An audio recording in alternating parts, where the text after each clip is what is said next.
How to control anger, effects on mental health. The effects of anger on health have more to do with duration than frequency and intensity. The normal experience of overt anger lasts only a few minutes. But the subtle forms of anger, such as resentment, impatience, irritability, grouchiness, etc., can go on for hours and days at a time. Consistent, prolonged levels of anger give a person a 5 times greater chance of dying before age 50. Anger elevates blood pressure, increases threat of stroke, heart disease, cancer, depression, anxiety disorders, and, in general, depresses the immune system. Angry people have lots of little aches and pains or get a lot of colds and bouts of flu or headaches or upset stomachs. To make matters worse, angry people tend to seek relief from the ill moods caused by anger through other health-endangering habits, such as smoking and drinking, or through compulsive behavior such as workaholism and perfectionism. Laboratory experiments have shown that even subtle forms of anger impair problem-solving abilities and general performance competence. In addition to increasing error rates, anger narrows and makes rigid mental focus, tending to obscure alternative perspectives. The angry person has one right way of doing things, which, if selected in anger, is seldom the best way. There is nothing you can do angry, resentful, irritable, grouchy, impatient, chilly that you can't do better not angry. Because it acts on the entire central nervous system as an amphetamine, anger always produces a physiological crash, often experienced as depression when the issues causing the anger remain unresolved. Think about it. The last time you got really angry, you got really depressed afterwards. The angrier you get, the more depressed you get. And that is merely the physiological response, even if you keep from doing something while angry that you're ashamed of, like hurting the feelings of someone you love. What is an anger problem? A dangerous myth about an anger problem restricts its definition to aggression, abuse, hurting people, or destroying property. But this describes only one of a great many forms of anger. You have an anger problem if some subtle form of anger, that you may not even be aware of, makes you do what is not in your best interest or keeps you from performing at your highest potential. This could mean something subtle, like putting a chilly wall between you and others, or a continual impatience or low frustration tolerance that interferes with problem solving and performance competence. Whatever the form of anger, in persistence you run the risk of becoming a reactaholic, with your thoughts, feelings, and behavior totally controlled by whoever or whatever you're reacting to. The more reactive you are, the more powerless you feel. Anger is ultimately a cry of powerlessness. Self-compassion and compassion for others. Mastery of the 3 steps of self-compassion and compassion for others makes us virtually immune to the ill effects of anger. The first step of self-compassion is seeing beneath the symptom or defense, anger, anxiety, manipulation, obnoxious behavior, to the cause, which is some form of core hurt, feeling unimportant, disregarded, accused, devalued, guilty, untrustworthy, rejected, powerless, unlovable. Second, the core hurt must be validated. This is how I feel at this moment, and, third, changed. This behavior or event or disappointment or mistake does not mean that I'm unimportant, not valuable or lovable. Compassion for others is recognizing that their symptoms, defenses, and obnoxious behavior come from a core hurt, validating it, and supporting them while they change it. Compassion does not excuse obnoxious behavior. Rather, it keeps us from attacking the already wounded person, which allows focus on changing the undesired behavior.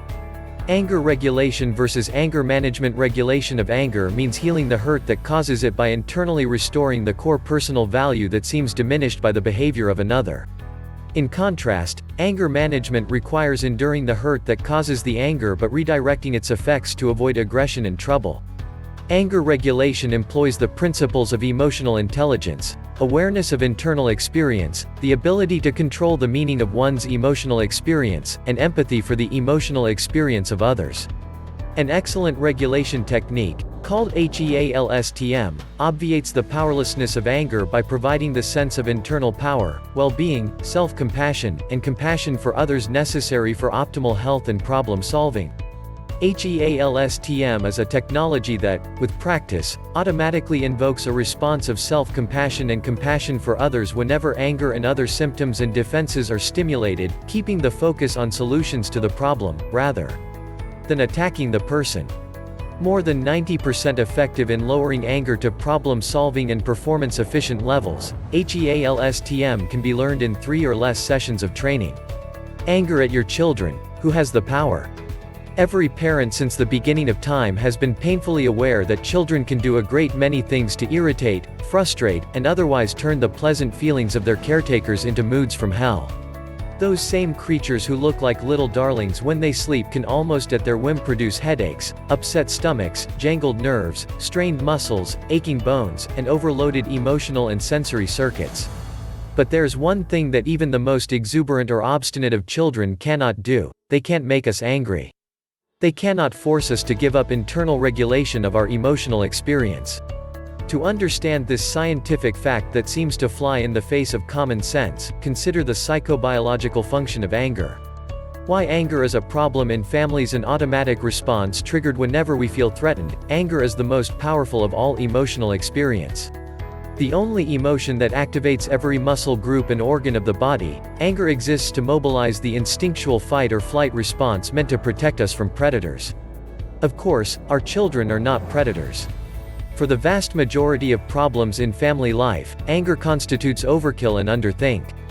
Applying this survival-level fight or flight response to everyday problems of family living is like using a rock to turn off a lamp or a tank to repair a computer. Is anyone really stupid enough to turn off a lamp with a rock? When angry, everybody is that stupid. The problem has nothing to do with intelligence, it has to do with how hurt we are. Anger is always a reaction to hurt.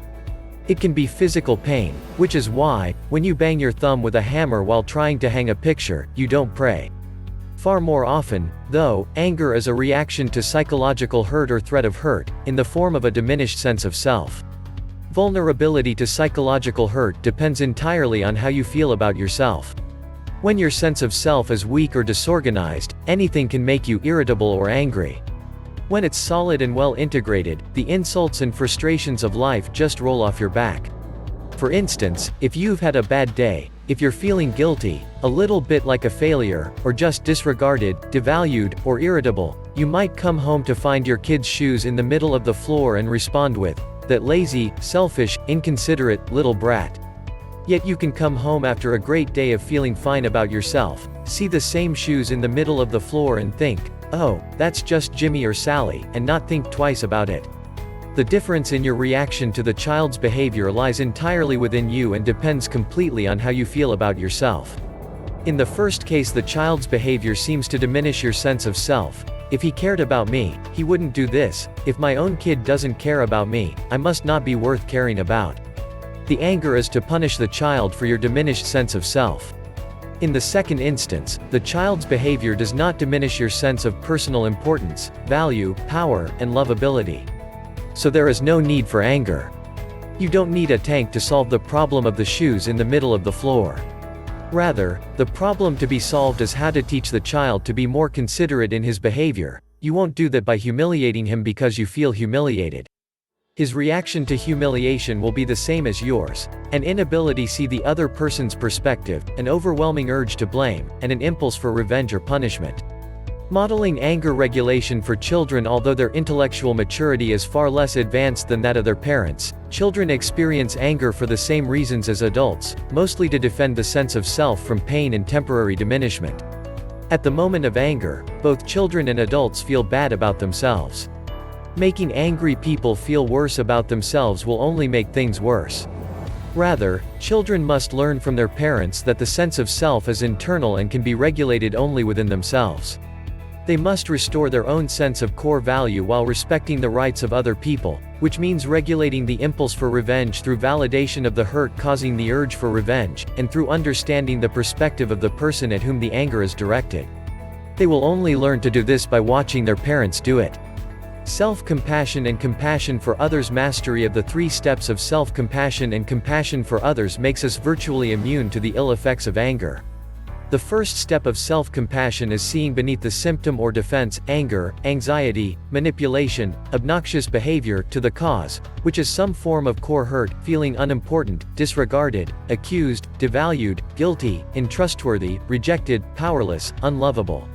Second, the core hurt must be validated. This is how I feel at this moment, and, third, change. This behavior or event or disappointment or mistake does not mean that I'm unimportant, not valuable or lovable. Compassion for others is recognizing that their symptoms, defenses, and obnoxious behavior come from a core hurt, validating it, and supporting them while they change it. Compassion does not excuse obnoxious behavior. Rather, it keeps us from attacking the already wounded person, which allows focus on changing the undesired behavior. Anger regulation. Here are a few of the common activators of anger, which we call core hurts: feeling disregarded, unimportant, accused, guilty, untrustworthy, devalued, rejected, powerless, unworthy of love. Once activated, core hurts put the sense of self at stake in solving the problem, which greatly distorts thinking, blows the problem out of proportion, and increases the emotional intensity of the response. Of course, the child is responsible only for his/her behavior, not your sense of self. To regulate anger, we must reduce the sensitivity of these activators. We must learn to view anger as a signal, not to assign blame to our children for tripping the activator, but to look within the self to reset the activated core hurt, i.e., to restore core value, a sense of personal adequacy and worthiness. With the sense of self no longer at stake, the problem, no longer a source of self-diminishment, can be solved for what it is: a call for more attention, effort, and inconvenience, disappointment, or mistake. Emotional regulation skills can be learned fairly quickly in 3 concentrated learning sessions, with consistent practice between sessions. But whether learned through training or through personal experience that internally regulates anger activators, successful parenting, personal happiness, optimal work efficiency, physical and psychological health, and the capacity to sustain viable attachment relationships demands self-regulation of the impulse to anger and resentment. Thank you for watching. I hope you gained much from the video. Please hit the subscribe button below.